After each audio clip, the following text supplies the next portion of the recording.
Happy anniversary! Happy anniversary! That was horrific of us. I really was, but appropriate. But it's about right for us anyway. Yeah.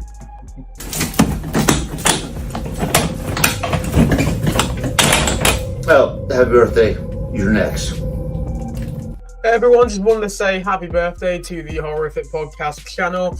I first did a video with them like 2 years ago now, I believe, and it was a load of fun. I've since collaborated with them quite a few times over the years. Hoping to do quite a few more of them over the next few years. They're also really close to 1K, so go sub to them, of course. But yeah, happy birthday to your guys' channel, and yeah, it's just been dope, like making videos for you guys over the years. So yeah, looking forward to more.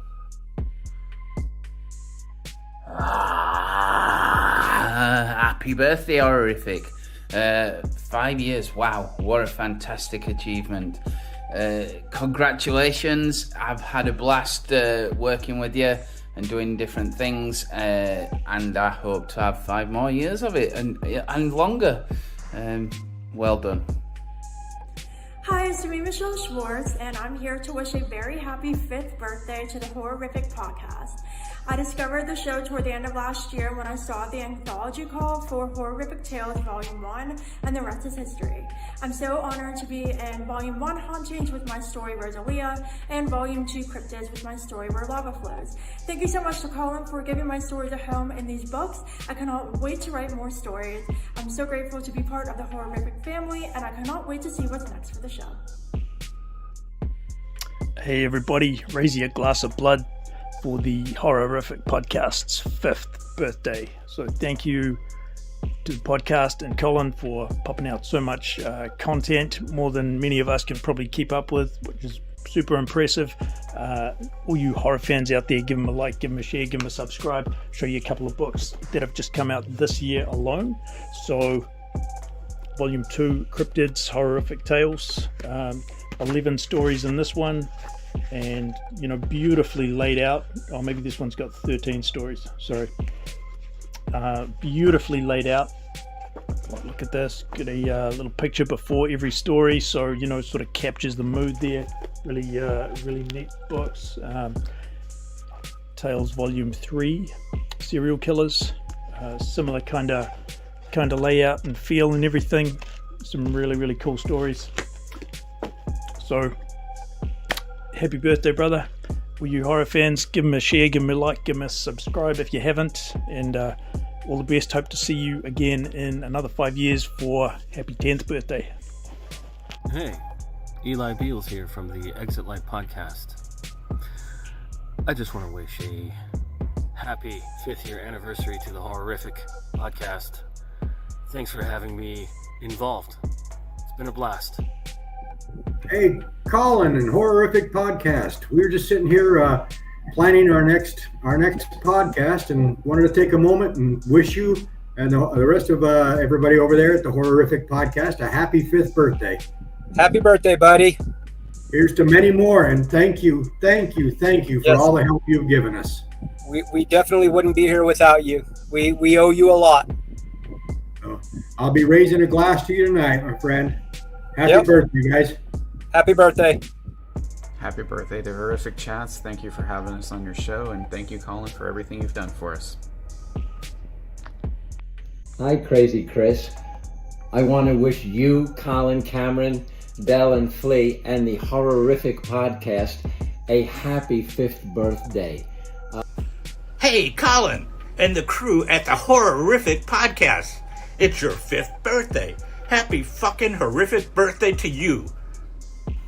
Well, Heidi fucking ho, Colin and the Horrorific Podcast. It's me, Dana DiLorenzo, aka Kelly Motherfuck Maxwell from Ash vs. Evil Dead. And I am told it's your 5th birthday for the podcast, for Horrorific Podcast. Ooh, wait. Don't know what that was, but we're gonna go with it. Hello everyone, and welcome to another Horrific Review. Chris and I are back as we get groovy against evil with Ash vs. Evil Dead series. Ash has spent the last 30 years avoiding responsibility, maturity, and the terrors of the Evil Dead, until the Deadite plague threatens to destroy all of mankind, and Ash becomes mankind's only hope. Oops. Oops. I forgot to change the video. But you know what? It's appropriate that it ended with Kelly from Ash vs. Evil Dead, so that worked out good. So just play it off like that was the plan. Yeah, it was an intentional. Wasn't me being silly as well. I thought you reminded me of my son who tries to stretch out his birthday to a birth week. We're just going to celebrate all week long. Yeah, I can go out there. Well, every day is a celebration here. Exactly. But exactly. Yes, we are back with some Ash vs. Evil Dead. Yes, I'm loving the show. It definitely has consistency. It feels like a continuation. It's like watching one long, enjoyable movie, which to me is what a TV show of this ilk should be. It shouldn't feel disjointed, but oftentimes it does because you have different directors. They all have a different approach. Often you have a change in writers, and maybe that will come in later seasons. But so far, the first 6 episodes have just felt like one long, awesome movie. So I'm really enjoying it. There's hey, a Flea. bit of a wibble because the change. It was originally aired on Stars, and then it got cancelled, and then it got picked up by Netflix for the last season. Okay, so there will be a bit of a disjoint there because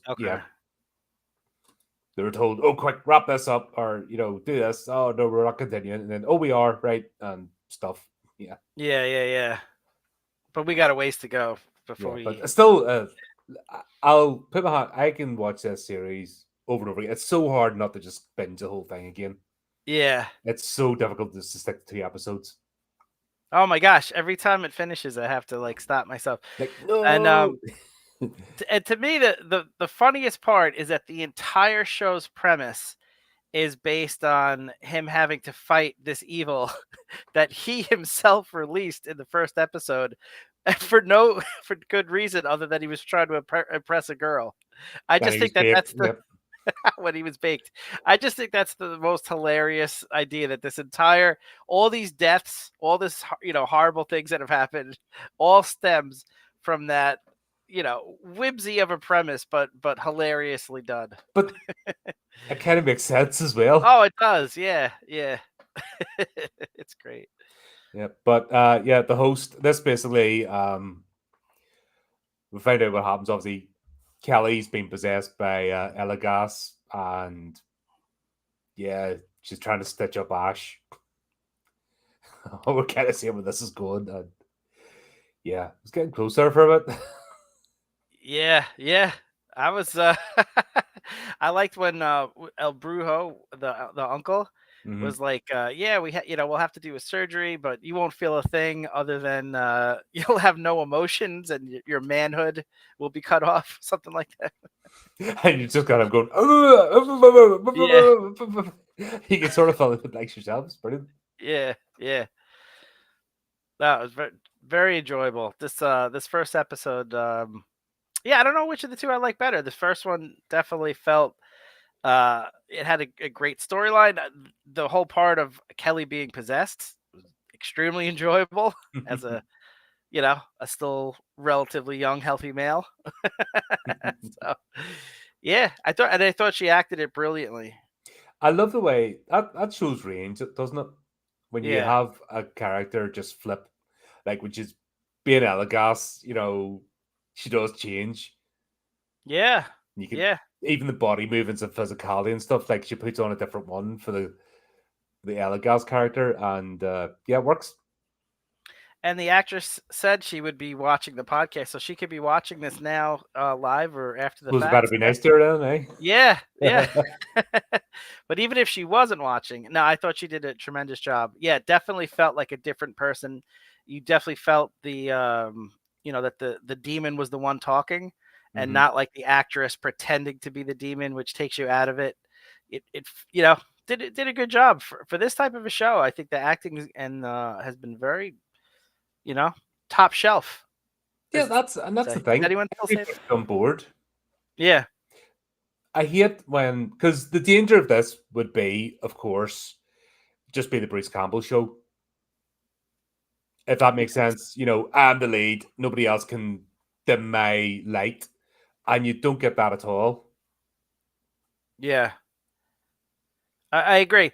I've loved all the ancillary characters. My only complaint, and it's very minor, is that, you know, if you're doing a movie, you really only need 2 or 3 characters. Mhm. But if you're doing a long TV show, you know, you kind of want to build up some of the secondary characters just so that it's, you know, it doesn't get repetitive and boring and focus too much on one person. And every time we have an interesting character like El Brujo, they end up getting killed so far. Or so, you know, it's maybe that'll change over time. You know, I did hear, and I try to stay away from as much news as I can, but I did hear that there's a family member of Ash that comes up. So maybe they'll, you know, they'll add characters later on. But as of right now, it's really just been the 3 of them, then the detective, and you're getting a little bit of the Xena Warrior Princess's character. What's her name? Oh, Ruby, yeah. Yeah. Lucy Lawless's character, Ruby. Lucy Lawless, yeah. But you know, there's not much else so far as the ancillary characters, but it's still working. If you think of like the longest, I do believe it's tied with The Walking Dead, but do you remember Supernatural? I remember the show. I wasn't Right. a fan. So I think that is still, I could be wrong, but I think that's still the longest running TV show ever. Is it? And Okay. that was essentially revolved around the brothers. God, what do you call them? The Winchesters, Dean and, oh my God, I can't remember the other one. Sam, Dean and Sam, right? Okay. And they're essentially 2 brothers in a car going around. And then as the seasons went on, more characters got involved and came back. You know, you had returning characters. And that ensemble built up. But basically for the first, I'd say 3 seasons easily, you just had the Winchester brothers going around doing their thing. Yeah, I think it's maybe more of a long-term issue. For the short term, you don't. I'm enjoying every bit of the characters that we have now. I'm just kind of thinking long-term. Like, it'd be nice to develop some people that stay around and they could pop up from time to time. You know, maybe, but yeah, that's probably a season 2, season 3 thing, and maybe they do it.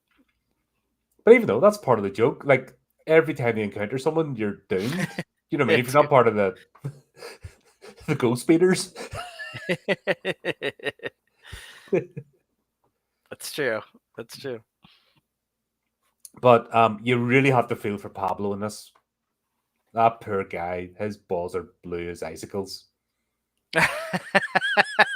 That scene with him and her was hysterical, though. He kisses her on the forehead. She's like, no, he doesn't. He offers to kiss her on the forehead. He has yet to put his he has yet to put his lips on her. He's like a 12-year-old. I did feel bad for him up until that scene, but at that point, it's like, look, You've made your own bed. You're the author of your own demise. yeah. Look, I'm the biggest coward there is, but at that point, you can't get any more of a green light. Yeah, big. You know the as if you're going across the train tracks. You know, ding, ding, ding, ding, ding, ding. Yeah. Go. Now, to be fair, you know, his reluctance saved his life, but you know, still. So, you know, life wasted, or you know, I was gonna say, yeah. Does the the spider, with the widow spider, he knows what's gonna happen, and he still does it. Yeah, he just saw his buddy hang out with the widow spider and get killed, and he's like, you know what? It's still worth it. I'm just a spider. What do I got to live for? Yeah. We've also got the double thing. You know, Ruby and Fisher are racing to the scene.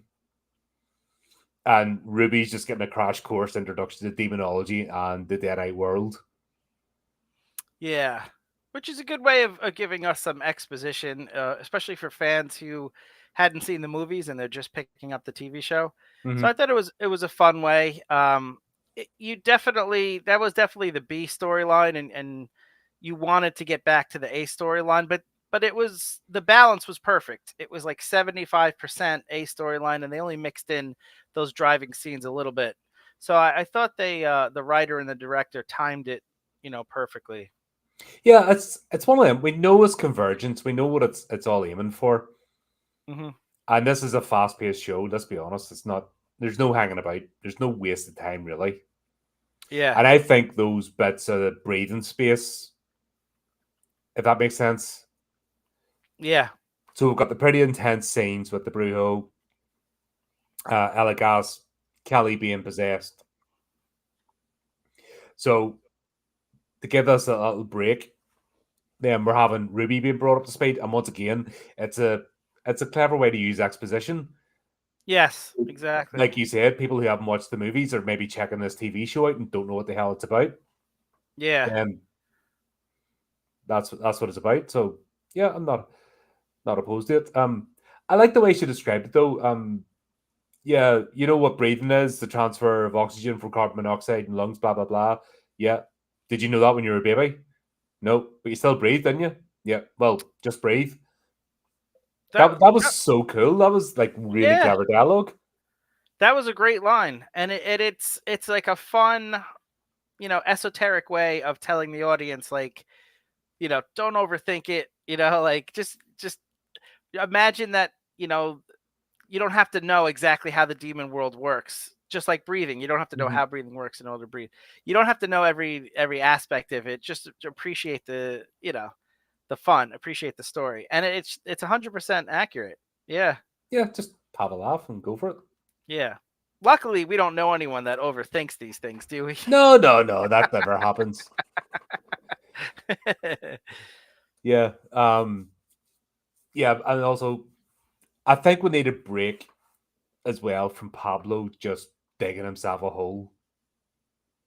Like, honestly, I couldn't have done a whole episode of that because it's like, oh man, you just kind of want to go into the room, kick a door, and go, right, you pull his drawers down and be like, get in there, slap his arse, get in there. It's true. It's true. But it was done in such a funny way where eventually Kelly the demon was getting so frustrated. I think what she's just like, suck it, bitch. It actually worked, you know what I mean? Because it was actually better than any ritual or anything. Just wind them up, and the demon's just going, really? What? What's happening here? Fucking just. Oh, that was such a funny scene. I was laughing out loud like a crazy person watching. That's what this show does. Honestly, I still, like I said, I've watched this at least 4 or 5 times, and I still laugh out loud because it's just one of these shows. Yeah. And the chemistry between the two of them works so well. I should have asked my new buddy about that, but working with and I apologize, I don't have the actor's name, but who the person who plays Pablo plays. Oh, Ray Pablo, Santiago. Ray Santiago. Him and her just work so well together. That's why I'm pissed off they didn't get their own movie. Yeah, I see that now. They should have got their own movie. An Evil Dead, like we're getting Evil Dead Burn next.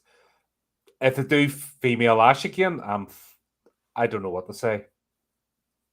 Because it's like, right there, just fucking use those two. Carry on the storyline, do a movie.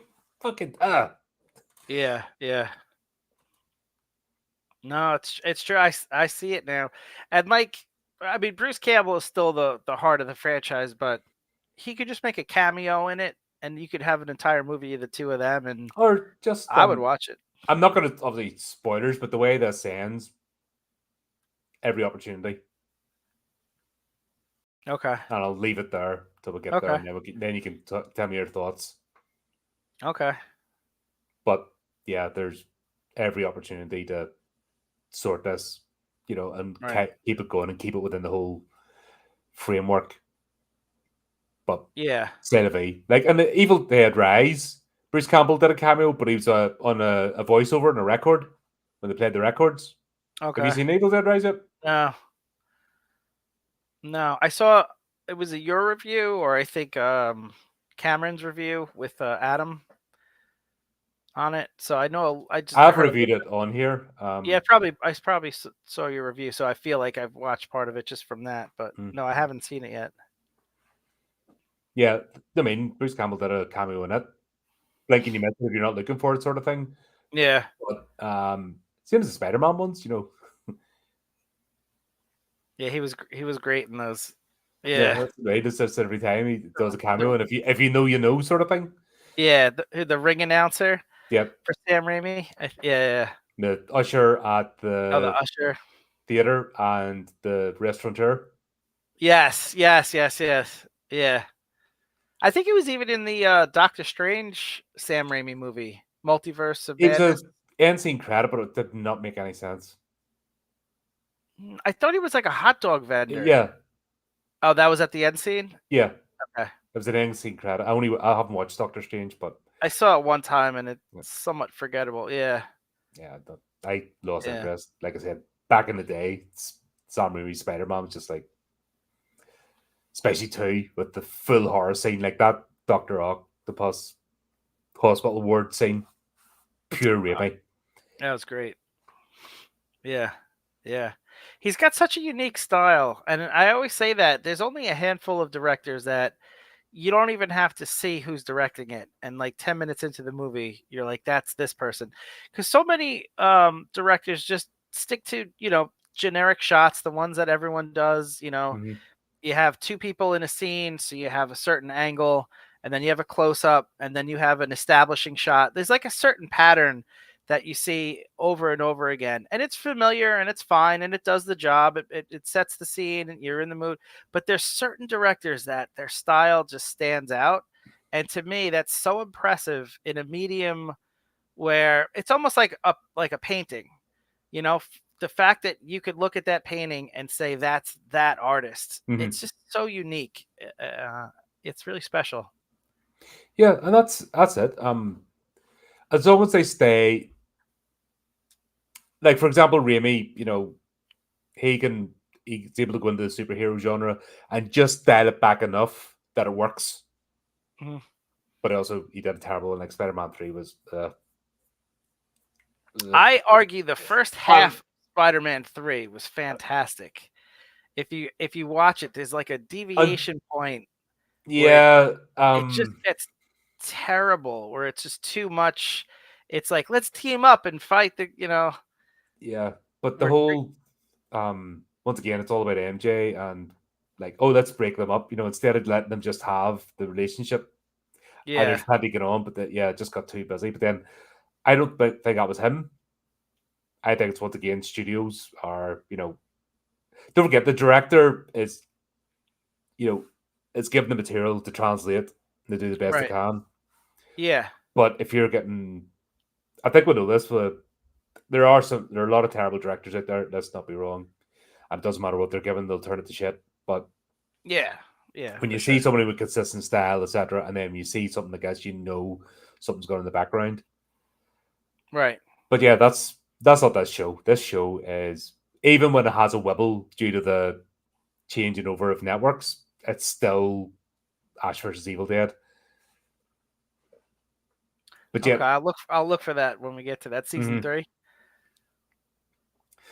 But this sort of follows on. I think we know how to get the Elagos. Rituals and stuff doesn't work. This is a demon of pure ego. It likes messing with people's heads. It thinks it's it's a be-all and end-all. Nobody can outsmart it. Pablo outsmarted it just by being a div.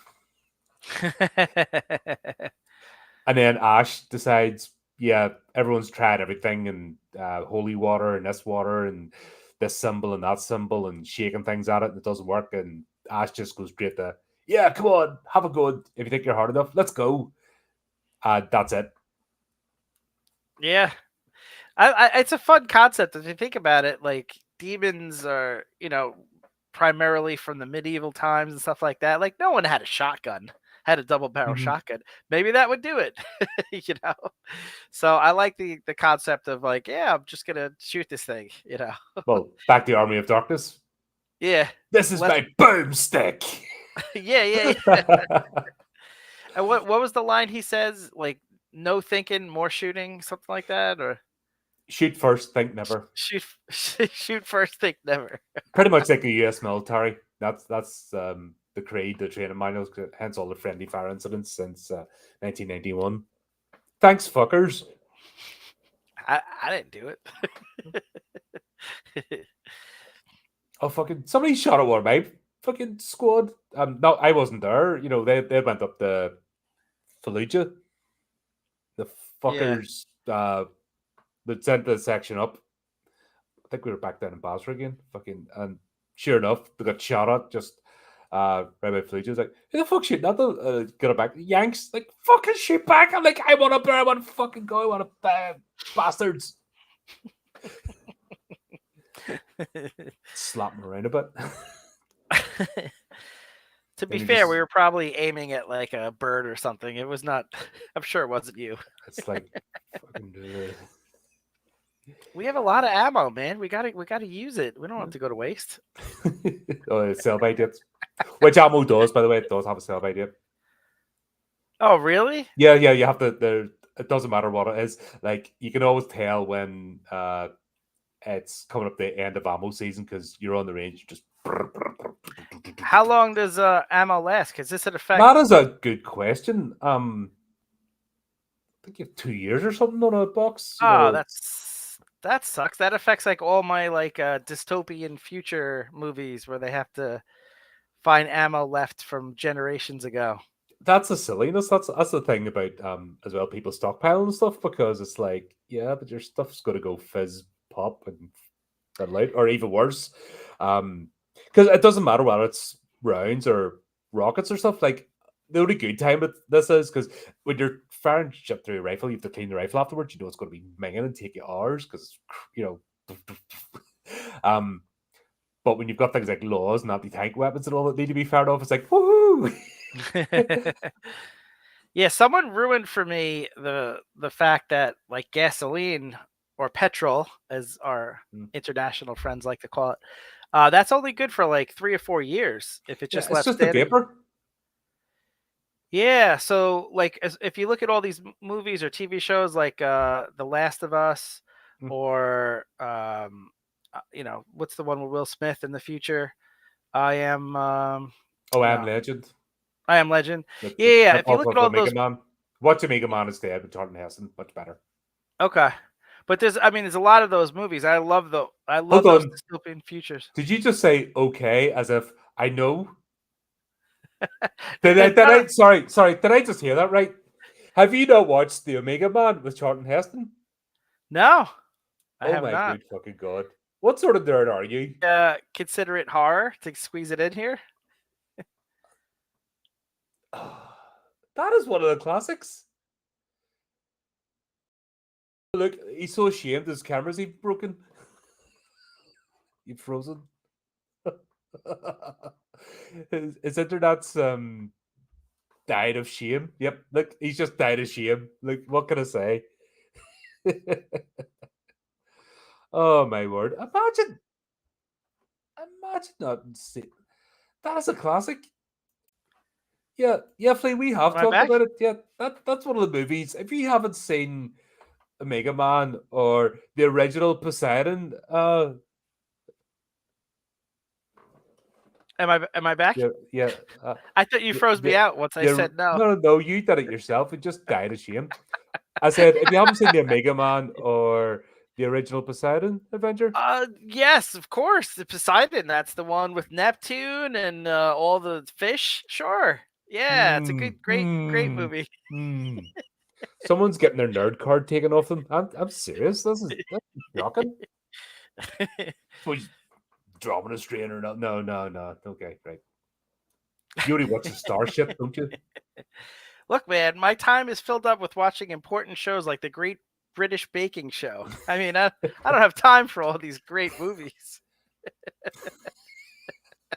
I do despair. I think we're going to have to open up a second channel. This is catching Chris up with important things. Oh, I like the sound of that. That'd just be an entire channel on its own, right, Chris? Here's something that everyone else has seen except you. So this this Godfather, you say? What's this one about? Oh my god! Anyway, Look, man, Transformers cartoons takes time to watch them all. You know, you got to give something up. Oh, dearie me. But yeah, that's whole back to the show. Back to what we're here for. Oh yeah, right. Yep. Yeah, they try everything, spiritual waterboarding, you name it, just to try and get Elagos, and he's just like, nah, I'm gonna kill this body, and yeah, they're just like, nah, we're not doing it. Ash just starts winding them up, and then that's when Pablo has the idea of, here, come on me instead. I'm a willing host. Yeah, I thought that was a cool beat, story beat. How he made it sound like it's got to be frustrating for you to be in a body that's constantly fighting you. It, probably takes up energy even as a demon. So if you have a willing body that's not going to fight back, that's got to be a lot easier for the demon. I thought that was a cool story idea, and the way it was executed was really good. Like the way the actress who plays Kelly, the way her body contorted and stuff like that, as the CGI, which is not the best, but the CGI of the demon coming out, but the way the actor presented it, it really felt like there was a creature inside of her coming out. It was pretty cool. Yep. And then we get the shoot now, think never. Just all part of the lessons coming to fruition. That's right. But yeah, poor Uncle Joe. Somebody, you can't have the supporting character and having them surviving. We don't want that. No. Splat. Yeah. And I thought he deserved a more monumental death, sacrificing for his nephew or doing some cool ritual and going out, taking the demon out with him. I mean, he kind of gets thrown backwards onto a stake. I felt bad for him. Yeah. Then again, that's the whole point of the brutality, isn't it? And just Ash, the only reason Ash is still alive is because he's so seasoned with dealing with them. And yeah, the other two are coming up quickly, but it's just anyone coming up against these things, you really have no chance. And it just I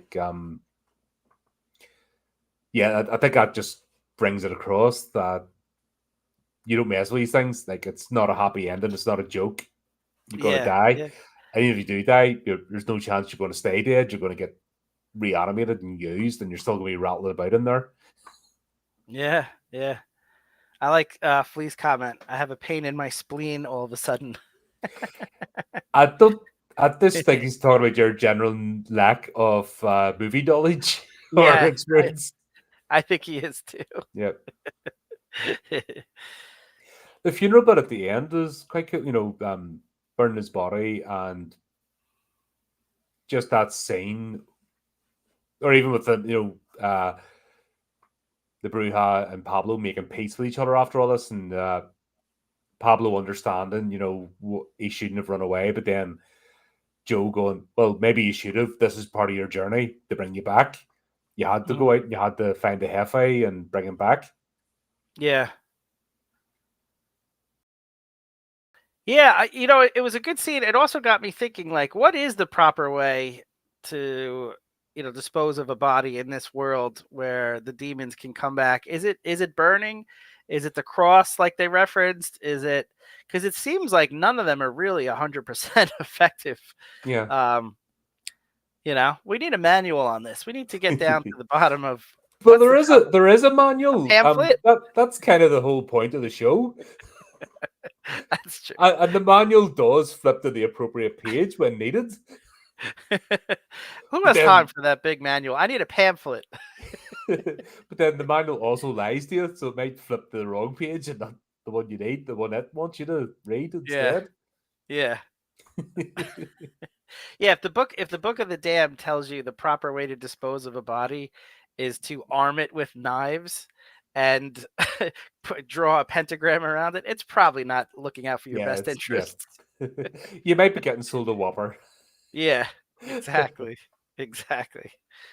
But yeah, I like the passing of the mantle, the mantle of Bruja passes to Pablo. Yeah, that was a cool story beat. Yeah, and he has like that charm or something that he was given, and Yeah, but yeah, I'm curious to see how that progresses, because that's obviously gonna follow up in future episodes. Yeah. Mhm. And then just to finish it off, that episode, obviously Ash gets his hand upgrade. I just love the fact it's a glove with that's stuck on him and it has his real hand inside. Like, it's just so tacky that doesn't matter. It's like, yeah, that's what you're gonna do. Well, it's interesting that you brought up the hand, because a normal person would look at it and say, it's just a mechanical glove, But someone with me who has undiagnosed psychological issues looks at that hand and says, I wonder where the idea for that came from, because I might have a theory about this. Have you got another theory, Brune?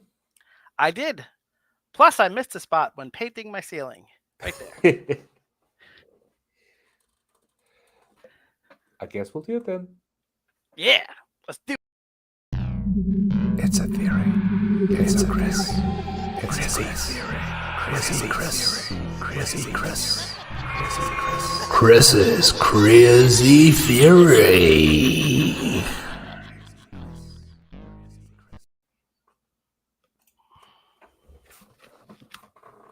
Having the Set extra antennas for weird.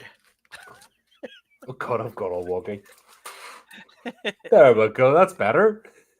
God, I'm always jealous of yours. It's so shiny. Well, make yourself one. I know. Tinfoil is not that expensive. Or is there like a ration of tinfoil over your side of the pond?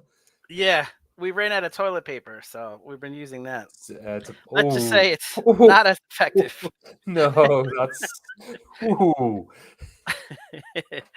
But yeah, so I thought about the glove, the power glove, as Pablo calls it, and I thought about where did he come up with this idea from, because it gave me a little bit of deja vu, as it was. So for the audience sake, this is slide number 1, please. This is slide number 1, which shows the glove as it gives it to him, and the look on Ash's face was great. So Pablo tells him it's a work in progress, check it out, and then this look right here is just fantastic. I love Bruce Campbell in these moments, and he's like, oh yeah, I'm gonna shove this right up some Deadite's ass. I mean, this is the poster. If I was just taking a poster from the entire show, this is the one that would go on my wall. This is just freaking awesome. But yeah, so I looked at the glove and I was like, I wonder where the idea of the glove and the inspiration behind the glove came from, because up until now, Pablo hasn't exactly shown himself to be like a Tony Stark type of character that could come up with these things on a moment's notice. So I started to think about it a little bit more. I did some research, as I have to do, because of course, it wouldn't be, you're not going to convince us otherwise, are you? I'm contractually obligated to bring some knowledge to it. So I looked up mechatronic hands, as I call them, as an author Paul Chappell calls them. So, Pablo didn't use the latest designs that were available in 2015 to create the perfect ergonomically effective motorized hand. He didn't do that. His idea, his design was more clumsy and antiquated. So I started to look into this further. So if you didn't use the most recent technological advances as of 2015, all the bugs haven't been fixed. Don't forget, anything comes out, a new games console, it's always a year by the time they fix all the bugs in it. So you never rush out to buy something or build something with the first template, do you? No, but his concept was more rudimentary. And so I looked further into it. So where did the concept come from for this particular design of the mechanical hand, or power glove, as Pablo called it? So, I looked into his, bio, as one does on the Evil Dead wiki. So he was, born in the 20s and stuff like that. But he also was in a environment where he was in that isolated, his uncle Brujo's area where he had it was kind of sectioned off. So it was kind of, he didn't have access to the latest information. It was, isolated area. It was a lot of stuff that was kind of antiquated. So the idea of like an Iron Man power glove, something like that, he wouldn't have had a concept of that. So it definitely wasn't that. Could he have been inspired by Luke Skywalker's, mechanical hand? I didn't think so. We didn't see any bit of the design of that. His design didn't have human-looking fingers. This was way too sophisticated for Pablo. So it's not Iron Man. It's not Luke. So where did he get the idea from? So I did a little bit more research, and the answer is really in the fact of where he was located and what he had access to as far as the technology that was available to Pablo. So it says here on the wiki of the Power Glove, during a visit to El Brujo's farm, Pablo constructed the Power Glove using a box of various electronics, toys, and scrap parts he found in Ash's trailer and from his childhood remnants in his uncle's storage. So you think about that. So it's childhood remnants. It's what's in Ash's trailer. And Ash himself has been isolated from, a lot of societies, working at the same place for 30 years. Everything in his trailer looks like it's from, the 80s or 90s and stuff like that. So there's only one conclusion I can make, that the design for this Power Glove came from, and if you're playing at home, you can type it in the chat and see if our ideas match up. I'll give you 3, 2, 1. The Nintendo Power Glove.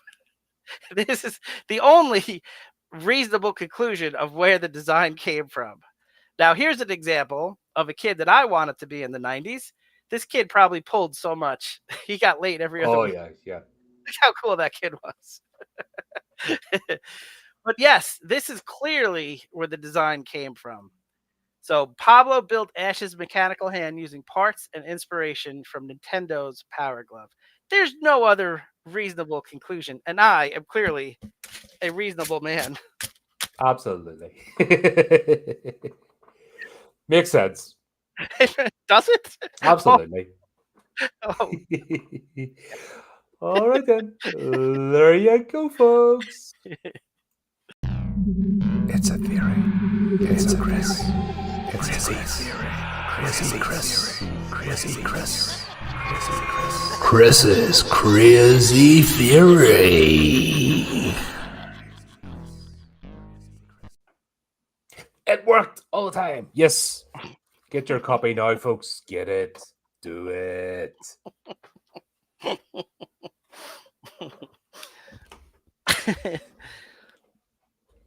Oh, wow. I actually got Flea to buy it on this one, too. Yeah, he posted, you see it in Discord, he posted he has a copy. Yes, I did know he had it to copy. No, I'm saying I got him to believe this theory. He said it's actually believable. All right, good. So I'm starting to worry about Flea now, too. This is what happens. It starts off Yeah. like, huh? And then you're like, oh, maybe then you realize. A year later, you're like, oh my God, how did I get sucked down this rabbit hole? That's right. Thank you, buddy. Thank you, Flea. But yeah, so we'll go to Killer of Killers. Consider the high octane level and the intensity of the host, in Kelly's possession. You're sort of like, okay, is this going to step down a bit? And I wasn't expecting much from this episode. I thought it might be like a filler episode. Right. But it wasn't. That scene in the diner, I thought was pretty cool. Maybe one of the best, action scenes of the entire show up till now. But we also have Ruby and Fisher are just a step behind. Yes. The gang, and obviously they've had time to do the funeral, the goodbye and stuff, and everything's moving along. And yeah, Fisher's back on the scene again. Ruby thinks she's going to girl boss her whole way through this.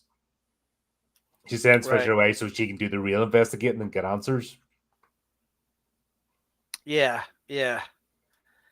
I mean, she's starting to grow on me a little bit. It's still of all the characters on the show, she's the one that I feel is the least developed, and like I don't really have a good feel for her personality yet or her motivations as a character. But are you listening to when the Deadites are speaking to her?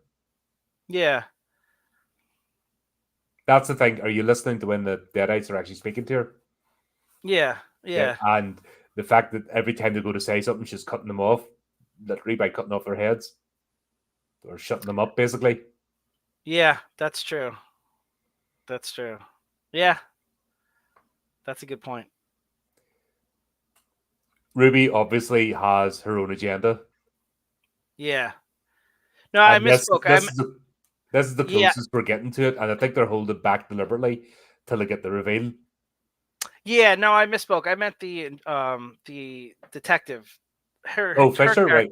Fisher is the one that I really haven't, glammed onto yet. No, Ruby's great. Lucy Lawless is interesting, and whatever the outcome is, we know it's tied into the original, movie. She's hinted at that with the, with the house in the woods, the cabin in the woods. So no, I'm enjoying that, and I kind of don't want the mystery to be revealed too soon because I think it's fun. Fisher is the one that I don't understand her motivations. I don't really get a good feel for her as a character. We don't know anything about her other than the fact that she's, dead set on getting, Ash, for her partner, but we don't really know that much about her. She doesn't quite have the same charisma, I think, as Lucy Lawless, as Ruby. Yeah, I think as well. We've seen the team building between Kelly, Pablo, and Ash. Mm-hmm. And we know Ruby's got her own thing going on here, and Fisher's like the third wheel. Yes. So she hasn't really got a chance. Now, at the end of this episode, there's the opportunity for it to move forward, if that makes sense. Because I think this is the moment where, like I said, we'll get to coming together. But obviously, Ruby gets splatted, just there about to go, we know why you're here, and blah, blah, blah. And then she gets, chucked into the fire. Yeah, yeah. No, anytime Ruby's on the screen, she definitely it it definitely jumps off the screen. I want to get her in a scene with Ash, which I'm sure will happen, and I'm okay waiting. But I think that's going to be pretty awesome. The two of them. I could take a whole episode of that. Just think back to because remember Bruce Campbell's character in Xena? I can't remember his name. Oh, that's right. I forgot he was even in that. Yeah, he was. God, he was like a trickster. Ted Raimi as well. Yeah, gosh. Yeah, this is the whole gag back in the day. Reuniting. Yeah. I didn't see a lot of those episodes, only a couple. But yes, now that you said that, I had this image pop right back. Yeah. I see. We're if you're I don't know, cool kid. I don't know. That's the thing. You were fucking weirdo back in the day. Now we're the cool kids that watched all this stuff. It's funny how things have turned around. So anyone that remembers back to the Xena Warrior Princess days and Hercules, the Amazing Journeys and stuff, we're all like, it's coming together again. It's coming together again. Yeah, we're getting our chains pulled here, and we're getting strung along. Like,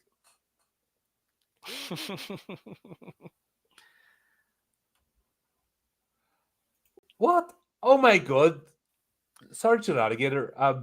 Demote yourself to Corporal Shenanigator for a statement like that. Why would you give up on this show? Oh got my! Demoted. Oh dear! Yeah.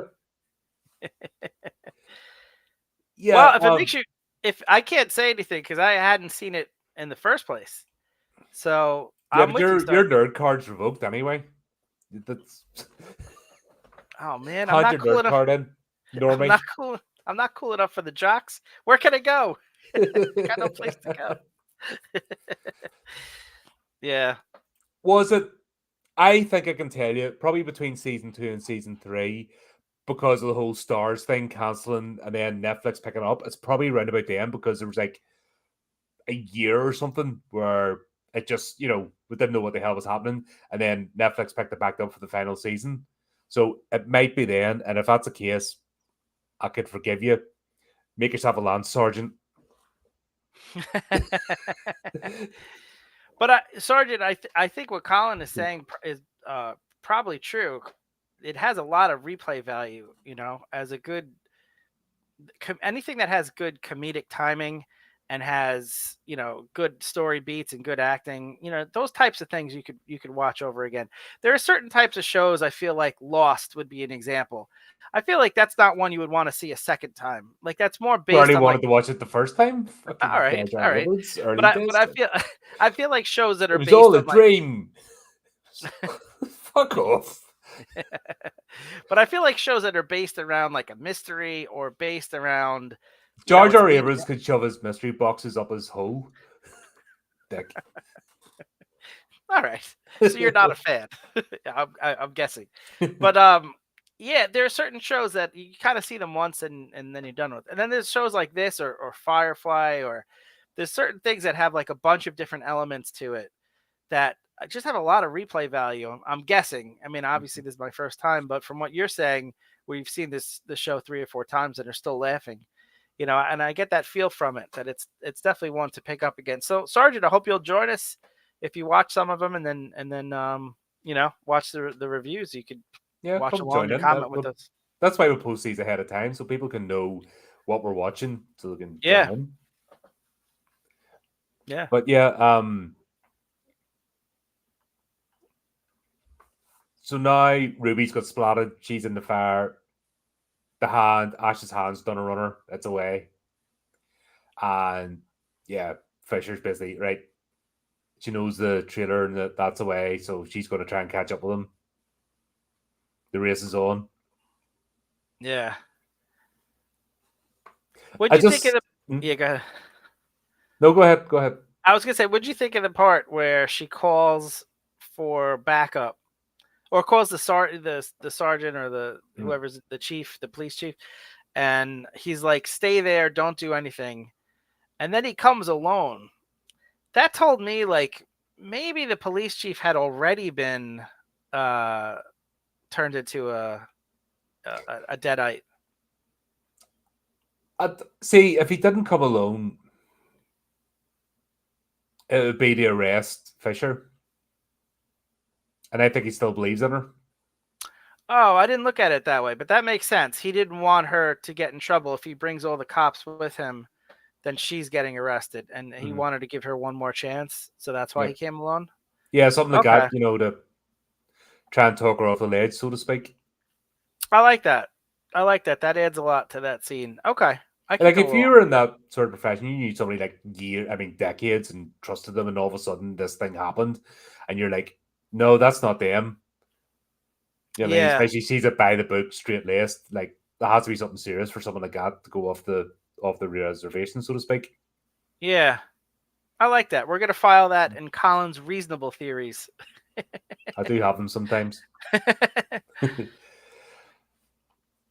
But yeah, I just love the way Pablo's like, yeah, if I was a Deadite, I'd be honored for you to chop my head off. He still hero worships Ash, even more so after this. Yeah. But then we get this bloke Lem just randomly pops up. So Ash must be getting close to hometown territory if people he knows is starting to appear. Yeah, I got the impression that I was missing out. Like he was a reference to a character from one of the movies or one of the one of the novels or comic books or something. It seemed to me that we were supposed to know who Lem was. Right? Yeah. No, but it's obviously he pops up later, but no, we don't. Okay. It's just one of them. They're building up for Ash, he go back to the cabin, so to speak, because it's mentioned, that's where it all started. So we're building up for that, but also, without spoilers, we're getting primed for what's the fallout of a bunch of people going to a cabin and only one coming out alive. I'll leave that there, but you know what I mean? The movie didn't really go there because it just glosses over it. Right. Interesting. Yeah. And that's all I'm going to say on that, because, yeah. I don't want to read it for you. Okay. But I like the idea that Lem is referencing a military organization. That's interesting. If there's some sort of like cult group that's aware of the Deadites and has been arming for it, I think that could make for an interesting. What, a cult group in America that arms itself? Yeah, what a surprise.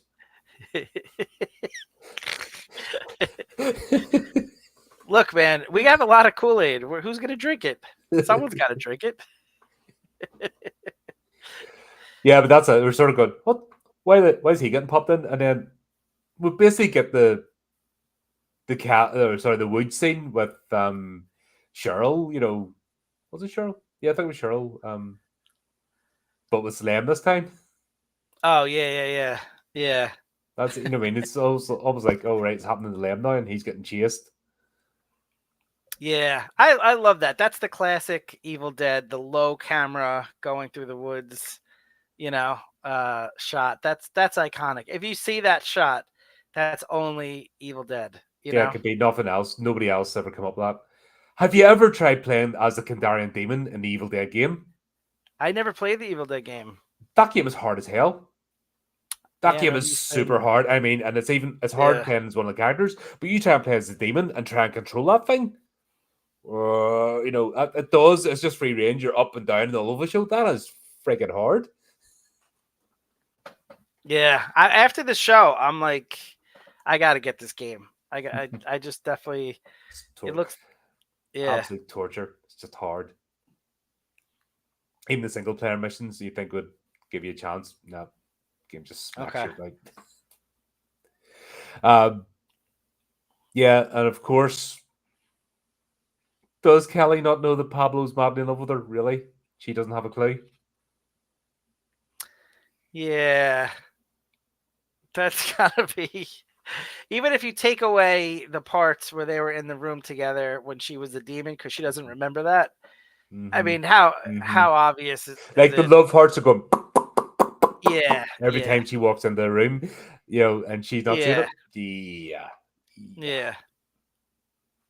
I'm trying to, give her That's an excuse. Cruel, man. That's cruel.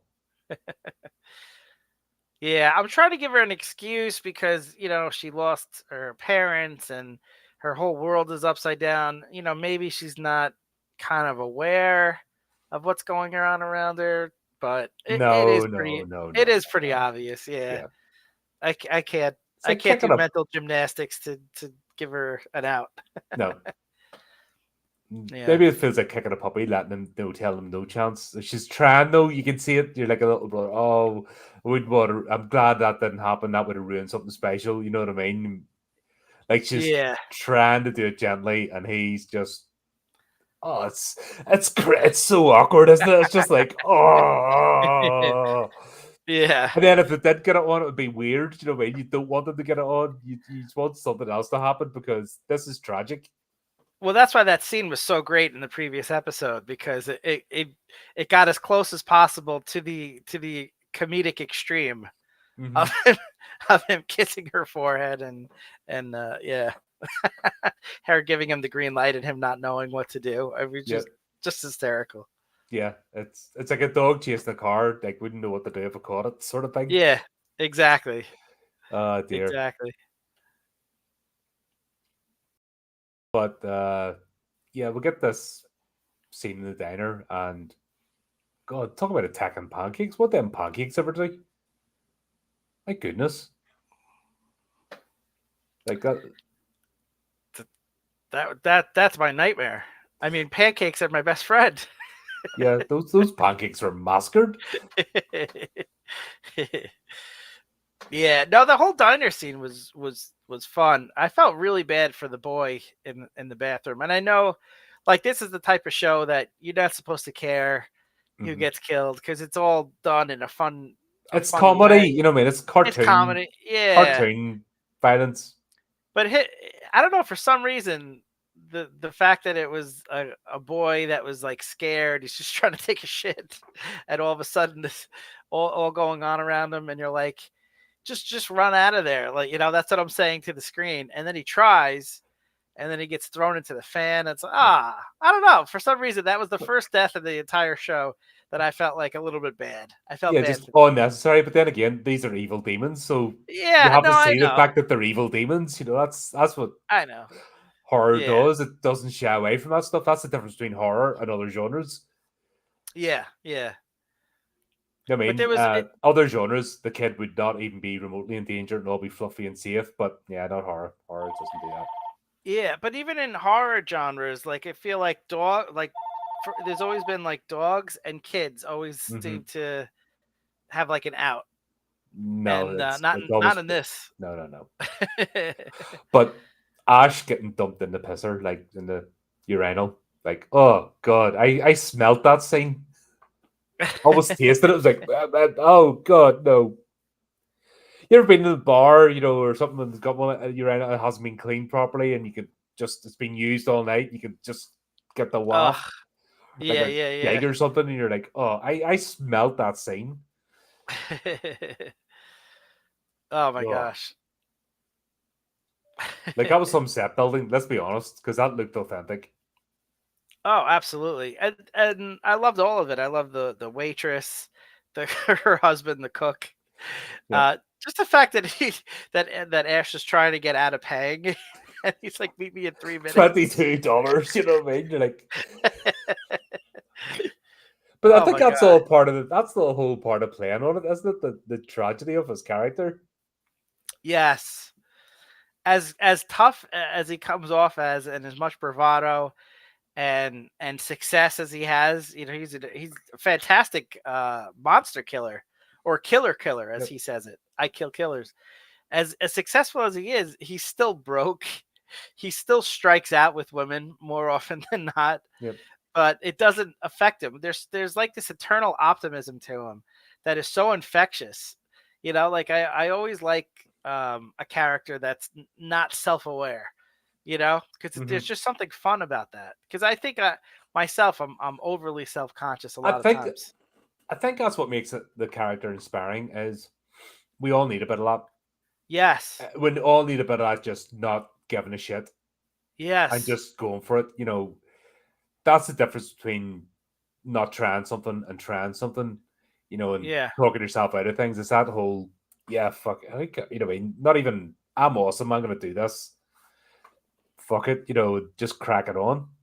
I wish I had 10% more of that. Yeah, absolutely.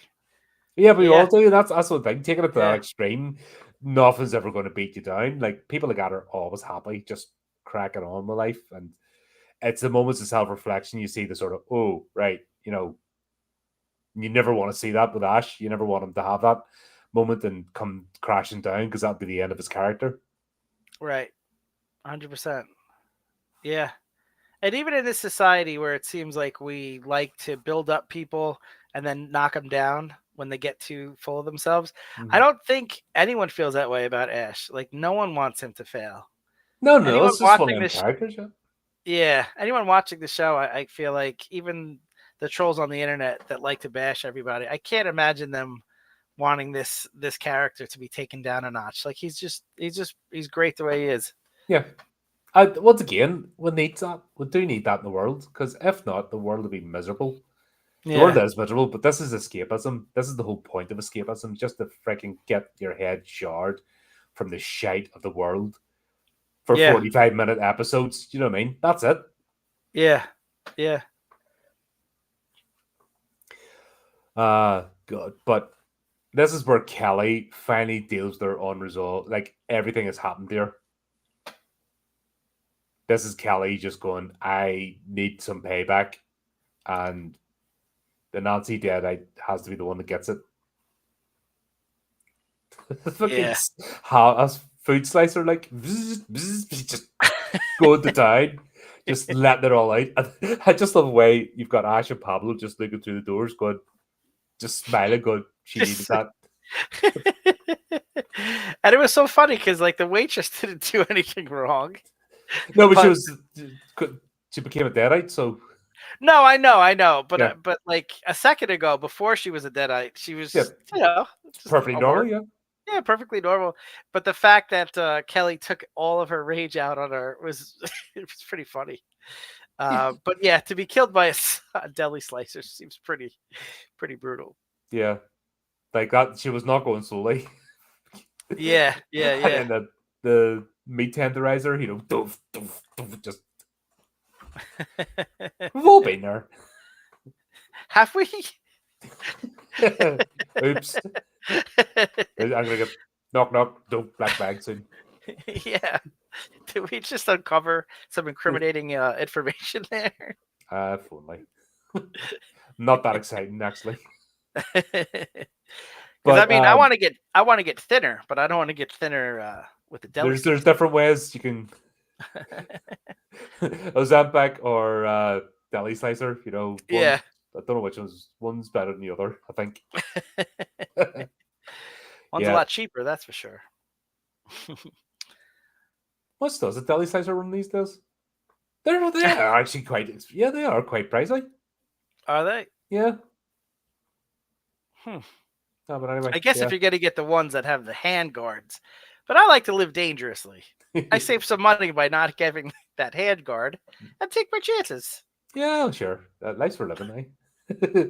But yeah, of course, poor Lem, he just gets getting set up for him. Obviously, appearing in the later episode. I love I just like the idea where he's running and he knows it's coming and he just drops the phone. The end is near and he's just like, "What are you gonna do?" There's nothing. You can't outrun a demon. Nope. I just love the way that's all done off camera with the voice, so you can fill in your blanks with your imagination. So this doesn't rely 100% on special effects or gore. I mean, there's still a bit of imagination of things happening off screen. Right. But if you always did that, it wouldn't work. It's a mix. Yeah. Yeah, they do a good balance. Yeah, exactly. Yeah, and then after everything and Fisher's boss turning and all sorts, she finally believes. Yeah, I mean, you like think it's only taken her like 6 I episodes. You know what I mean? I was gonna say, I think 3 episodes ago she should have believed, but yeah, but she's a bit of a slow learner. What can I say? She's a bit slow to uptake, but like Pablo, do you know what I mean? Yeah. And I love Ash's little his little dream about her, his little imagination. Yeah, at the end. Because why not? Yeah. He's not going to change. No. But yeah, I think again here we go with the police chief as another ancillary character that we're losing. So we're losing them left and right. We'll have him for a couple of episodes. Come on. We did. He's more instead as welcome. Yeah. All right. That's fair. That's fair. I think you're missing out. That's part of the joke. Yeah. That they all keep dropping. Yeah. You're wrapped up anyway. Yeah. On to the next one, which we'll have to wait for a while because we're back to Wishmaster 4. Nice. This strange one, I remember. Stranger Than 3? Yeah, there's a bit of a plot twist, and it still has you scratch your head the way it's executed. All right. I hope they have. I found 3 forgettable, if that makes sense. Oh, absolutely. Yeah. 4 kind of made me go, huh? Now, I don't know if it's the same. I'll need to, obviously, we'll look up and see which actor's playing the Jinn this time. I don't think it's the same one as 3. If they could get the original guy, Davoff. Davoff, yeah. No, we'll know he's not part of 3 and 4. He's not? Okay. Yeah, sure. We read the article, remember? I did. That's right. That's right. We did a whole news segment on it. That's right. I like to play along and pretend that I am dumb, but it's just an act. You've convinced me. Don't come here looking for self-esteem. But if you want to give Chris some self-esteem, buy it. It is fun. I will say, even if I wasn't, on the cover, it would be something that I would like, because I think it's a fun way of just looking at these movies and in a different way, and perhaps an element or two that you didn't really think about that stands out. I hope you enjoyed. I hope you have fun. The whole point is to have fun with this stuff. Yep. So available in all bookshops now. There we go. But there you go. We will be back. So just leave to say, thanks everyone for turning up. Great to have you on. Great to see the chat jumping and coming alive. Always fantastic. Thanks, Sergeant. Thanks, Flea. Yep, absolutely. Yep. Just leave to say, until next time, keep up the channel, do the technical things, and remember to keep it creepy. Keep it horrific.